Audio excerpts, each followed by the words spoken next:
ప్రాణ నష్టం తగ్గించాం, ఆస్తి నష్టాన్ని తగ్గించలేకపోయాం.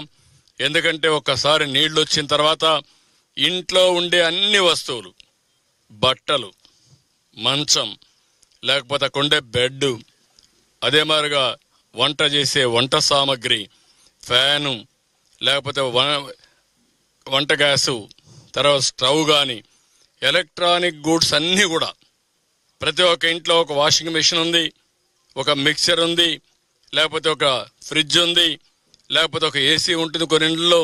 కొన్ని ఇంట్లో టీవీలు ఉన్నాయి. అన్నీ కూడా పోయినాయి. ఈరోజు వాళ్ళందరినీ కూడా పిలిపించి ఎన్ని విధాలా ప్రజలను ఆదుకోవాలను. మొట్టమొదటిసారిగా మీరు చూస్తే ఇప్పటికి 40,000 ఇండ్లలో, ఈరోజు 40 కాదు ఇంకా ఎక్కువ ఉంటుంది, అన్ని ఇండ్లలో ఫైర్ ఇంజిన్స్ పంపించి ఇండ్లు క్లీన్ చేసే కార్యక్రమానికి శ్రీకారం చుట్టాం. అదే మరి రోడ్లు క్లీన్ చేసే కార్యక్రమానికి శ్రీకారం చుట్టాం. కొన్ని వేల పంపులు తీసుకొచ్చి వాటర్ లిఫ్ట్ చేసి ఆ వాటర్ను కూడా కిందికి పంపించే కార్యక్రమాన్ని చేసే పరిస్థితికి వచ్చాం. అంటే ఒక పని కాకుండా ఏది కూడా మ్యాసివ్గా ఇన్నోవేటివ్గా వెళ్ళాం.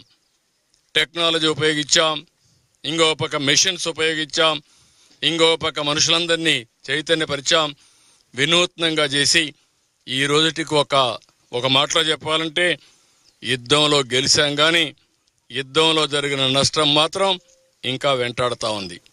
వరదల పైన యుద్ధమే చేశాం.